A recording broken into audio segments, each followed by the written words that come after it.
You are welcome to this reflection time with Nisinuga Reflections. From you can see that we're looking at Nigeria and things that affect Nigeria and things that affect you, fellow Nigerians, both within and outside the country. And if you are a lover of Nigeria, you visit Nigeria, you have relationships with Nigeria and things like that. So I'd like to let you know this live streaming is more likely to dwell on Nigeria and what affects Nigeria and Nigerians. So if you want on stories that touch the heart, full relationship matters, marriage, emotional management, and things like that, issues of life, then you check out my main videos, which I'll be doing on normal video presentation on YouTube. So I would like to dedicate these live streaming sessions, which I'll be doing sometimes in the morning between 7 hours and 9.5 hours Nigerian time, West African time, and 19 hours stroke 21:30 hours in the evening time, still using Nigerian time or West African time. So here we are looking at the issue of those children, those pupils, 39 of them, according to the records and the data available, that were kidnapped from their schools on 15th of May, 2026. And to God be that glory, unfortunately, they have been rescued, all of them intact, alive, and well. And after being given the initial treatment and assessment, being reunited with their various families.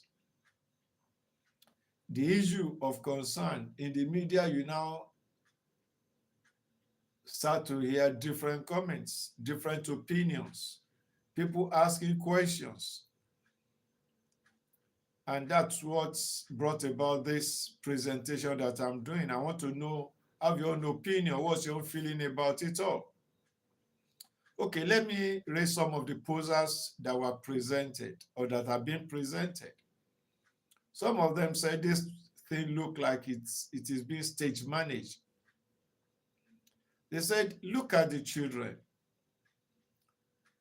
staying more than about 56 days away from their parents, away from normalcy, away from normal feeding, normal sleeping time, normal relationship with fellow children, now taken to unaccustomed, traumatic environments in the forest, living majorly under the weather. And we live in a very tropical region of the world where we have heavy rains. We're in the rainy season, and when the sun shines, the sun can be very hot. So having these 39 children kept under the weather, or were special accommodations made available to them. And remember, they did not package their clothes as if they were going on vacation or going for excursion or going for camping. So none of them packed changing clothes. They were in their school uniform, because in Nigeria, both private and public schools, government schools, have uniform. So they were in their uniform, and they were just attacked and carted away, headed away into the forest, just like that. No change of clothes, no toothpaste, no toothbrush, nothing like that, no soap. So how come they are still looking fresh? Because in the bush, we have a lot of mosquitoes in Nigeria. They will have been bitten seriously by mosquito, and we have some other dangerous pests and animals like that, some poisonous spiders, scorpion, and a lot of other things in the forest. How come all of them are intact and looking good? Now was presented being sickly. and they look at some of their clothes, that the clothes, especially those who are wearing the hijab on top, say, how come the hijab is so white, so clean after 51 days in the forest? Since I said maybe they were just taken away, camped somewhere, being well fed, being taken good care of until their past arrangement was, hey, these are political seasons, and this maybe is a political game. These are the games made by the politicians. So some people are saying that. What's your take on that? And yeah, now some of them are now asking, was ransom paid? If ransom is not paid, there was still actually a battle fight with the terrorists. Where are the dead bodies? Where are the corpses of these people? Then they say about 6 were arrested. Where are the 6? You are not show them to us. Even like in Nigeria, they say they don't show their faces. They block out their faces when they do parade of criminals or alleged suspects. You didn't parade any of them. So where are they?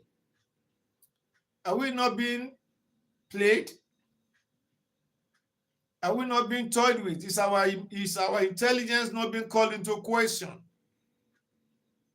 Well, as those things may have some plausibility in them, there's something crossed my mind which I would like also to present. I want you to just check it out yourself. There are some facts, about 3 or 4 or thereabout. Check it out and let me know your own opinion about them. Number 1, these are children, according to the record, from 2 years old to 70 years, because some of them were in nursery and primary school. From 2 years old to 70 years because of those in high school. Taken away without notice, without consent with their parents. This is a fact. Those children and the teachers were separated from their families and from their parents for that period of time. That is a fact. For that time, there are various families, unless you are telling us that all the various families have been contacted, their minds have been prepared, and don't worry, this is a stage-managed game. The intelligence people have done that, so don't worry, just calm your mind. They'll be returned to you after some time, after the game has played out for some time. Do you think that will have played out? So that one is a fact on the ground. Those people, 40-something, between 44 and 46, are human beings, separated from their various families, separated from their communities. Is that not a fact?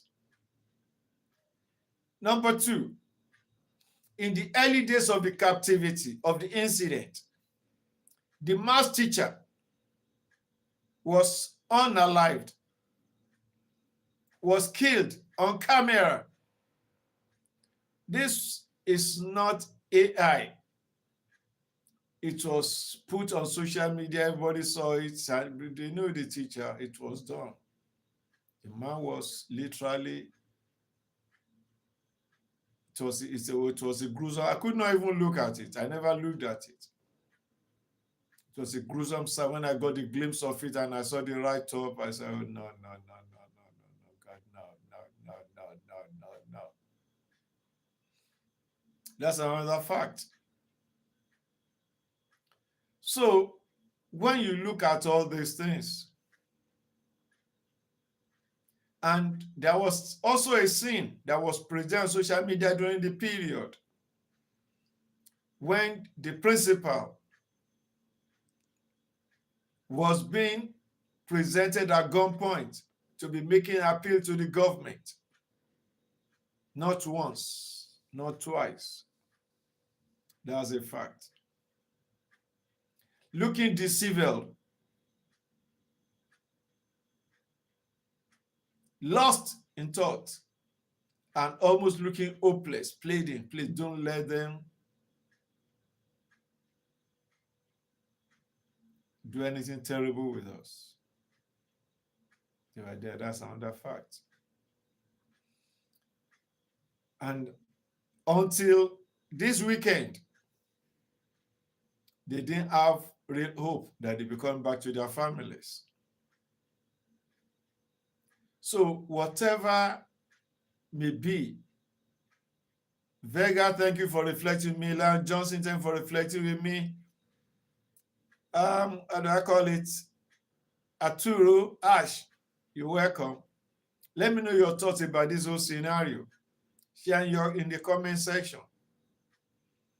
So I don't know whether you've been through a traumatic experience before. That's trauma in itself alone. To be separated from your family. Even if you are home, your son or your daughter went to a party, and in the next 24 hours, it did not come back home. You can imagine your state of mind. That's trauma in itself. Imagine now that child now gone. I know the child is in the forest, in the hand of killers, murderers, heartless people. So you can imagine the trauma. So those things are real. So when people are saying, let us thank God for their release, whether they pay ransom, whether it's stage manager or not, but these people can be taken as unfortunate, even if it's a game. Unfortunate pawns in the chess game of the politicians or whoever may be stage managing it. And we also have the report of the military officer, Isaac, that lost his life as a sacrifice in the quest of trying to save these children. That is real. So there are a lot of facts on the ground which point to the fact that this is something that we need to look at critically. And the other question we may ask is, what can we learn from this? And how do we handle these kind of things henceforth? Now, intelligence and intelligence gathering is very important. There is need for good cooperation between the community and the law enforcement agencies, though we know we have some moles, some traitors among them. But with God on our side, we still have some good Nigerians. We still have some very good military officers that still have the fear of God and the love for the country, that still believe in growth and development of the nation. So you're welcome. Nigeria, as we know, is one of the best countries in the world. And Nigerians are known to be very intelligent, industrious, adaptive to situations. We are very creative, very innovative. So, like some people are trying to advise, which I also align with, we will not allow ourselves to be badly labeled by the evil ones amongst us, by the dark legs, by the black sheeps amidst us. We have to learn to outgrow all these things, to live beyond them, to let them know, like that saying goes, when good men keep quiet, then the bad ones will be triumphing. So we will not keep quiet, continue to say it loud and clear. Nigeria is not a country of criminals, and Nigeria will not be a country of criminals. Nigeria is not a country of drug pushers. So we may have some members playing that game. Nigeria is not a country of fraudsters, even though we have some, even in government, being very fraudulent. Nigeria is not utmost corrupt, like say, as if every Nigerian is corrupt, even though we have so many of them in position of leadership presently. So I'm just stating because I am a full-blooded Nigerian. I grew up in Nigeria, so I know what I saw, what I've lived through, what I've seen others. That's why I prefer that national anthem that they, don't let me call them any name now, that the politicians try to sweep aside for reasons best known to them. But like James Ngugi said, weep not my child, weep not my darling. The raging, with these kisses, let me dry your tears. The raging clouds will not long possess the sky. So that's why I've decided to be using my live stream to talk about Nigeria and Nigerians and things I know about Nigeria and Nigeria. Yes, I see the evil being perpetuated both by the citizens and by some people in government. Yeah, they are real. But I've also seen, and I've also seen the good ones that are being perpetrated by those who have the fear of God and those who have their thinking cap upon their head, those who are using their God-given talents, God-given skills to make life better for the other citizens in the land. We have youths that they have used their talents very well, they have used their skills very well, and God has blessed them with financial wealth. And using this financial wealth to help to develop other children, other youths around. They become philanthropists, and they do that to help the needy and to help some of the youths to acquire more skills that can make them independent and useful citizens of the community and society. One of our musicians then, I've not got the latest news about him. He came from a place called Ajegunle. We can go and Google it. Ajegunle in Nigeria happened to be one of the worst slums. What you can call, like, what they call ghetto in New York, US, is a slum where they live a very terrible poverty-ridden, drugs and fighting and just the hard part of life. But in the midst of it all, he came out and said, yes, I may be born in the gutter, but gutter water doesn't flow in my veins.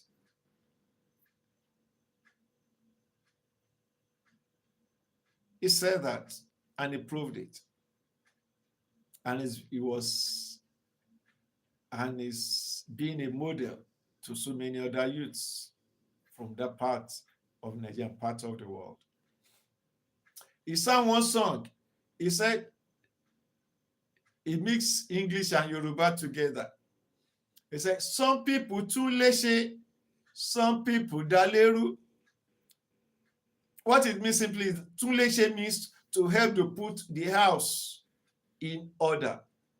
The house that have been broken or disorderly, they have to repair the broken parts and help to set the disordered one in order. He says some people daleru, says some people you prefer to scatter the house instead of helping to build. They prefer to scatter. So you can see, we know we know ourselves. So I'm here to let you know,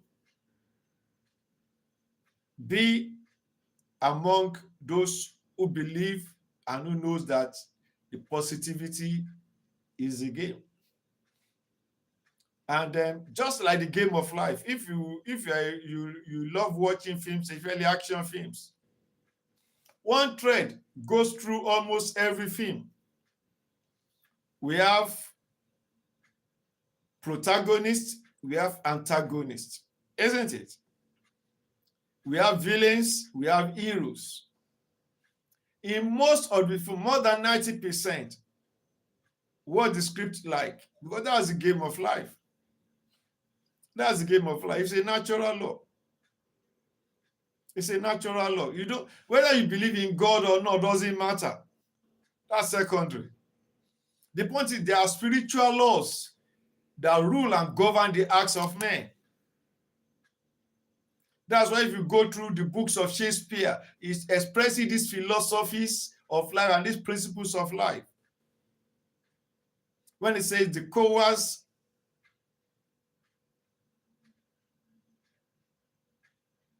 die before their time, but the valiant never taste of death but once. Isn't it? So let us choose to encourage one another. Like I was saying earlier, in these films, you can see that the protagonists always at the end, though they may suffer some losses, some pain, some serious injuries, and in some cases, some of them end up losing their lives, but the antagonist is always put down at the end of the day, isn't it? Vega, thank you. Johnson, thank you. Garcia, thank you. That's just the story of life. That's why some people now summarize it as the law of retributive justice and the law of karma. It's just there. Just like the sun shines and the rains come and the moon comes and goes and time of season come and go around, turn around. Life is law of sowing and reaping. It may become slow, it may become fast. Like the Bible says, some people, their sins go before them into judgment. Some say it follows after them. So my advice for you, which I also give to myself, is that choose to use your time well. Choose to use your talent to make life better for fellow humans. That's why I like Michael Jackson's song. He said, choose to make the world a better place for you and me. He said, look at the man in the mirror, then look at yourself carefully. Then you can see where you start to make the change. And Bob Marley, what did he say? He said, it is a natural mixture flowing in the air. If you listen carefully, you will hear. Many will have to suffer, many will have to die. Don't ask me why. There are so many mysteries in the air. So these people, we thank God that they have been in captivity, because I too was counting. How would they bet? Probably, their captors in their camp had big accommodations, I believe at least thatch huts and so on, where they kept, so they were kept from the effects of the weather. And I also noticed that I couldn't see any of the children wearing uniform among those released. So what is the plausibility in that? Is that these captors might have got these clothes since they according to one security expert said they used to plan these attacks ahead. Probably they are going for children and they keep them for some time. Maybe from those people they are captured before, they have gone to villages and stolen these clothes. So they use these children, whichever fits you, wear it. Whichever fits you, wear it. Maybe that's what they give to those children. Is very plausible, isn't it? But what we are saying here is that all hands must be on deck. The Bible says affliction must not rise a second time. Please don't let this thing. Let our schools be more secured. Let the children be able to concentrate on their learning, not that they be afraid hearing sound. Half of their heart will be in the class. If it will be less than half, they all be watching the windows. Whether there's everybody be looking for way out, where they can join at least to escape, to make an attempt to escape. Their parents going to work or going for their businesses will be assured that by the time they get home, their children will be at home with them or waiting for them. Or when they go to school, they'll be able to pick their child back, not hearing news and stories that touch the heart, isn't it? Well, let's pause it here and meet again tomorrow, either in the morning hours or in the night time like this, Nigerian time, West African time. We want to talk about issues, so many issues to say and to share. But the goal is this: our change must come and our change will come. The evil cannot rule over the land because I believe there's a supreme being, what scientists call the super intelligence, the super cosmic power that rules over the affairs of this life. And we call him God, Jehovah El Shaddai, the Almighty God, the omnipotent, omniscient. He knows all things, do all things. Whatever he allows, he understood best, but he has made us to know the wicked will not go unpunished. But we have a proverb in Yoruba, that from my place, southwest Nigeria. Wọ́n ní kí èpè tó pa olè, òtútù àti pa olóko. You understand that? That is, if somebody, you allow someone to come and steal your things and your clothes, and you are now naked, and the weather is cold, and you are cursing, say, okay, the person that has done this, and have stolen my clothes, that has destroyed my family, well, before the curse works on that person, you might have died of cold. So the point is, let's be reactive, let's be proactive, let's do prevention. Like these children now, the trauma, how can you erase that trauma from their mind, from their brain, from their life? It's an unforgettable, regrettable, painful experience.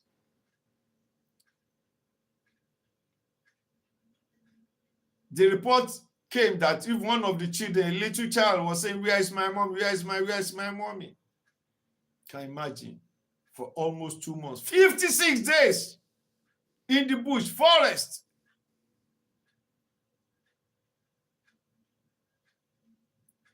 Not with normal human beings, but with beasts. Heartless people, gun toting, and other dangerous weapons hanging over there, watching over them. What an experience. So prevention is better. Thank you for reflecting. Share your comment. If you're not subscribed to my channel, please subscribe. So let's reflect together. Let's make the world a better place. Let's make the world a better place. Let's make the world a better place. Thank you so much, and God bless you.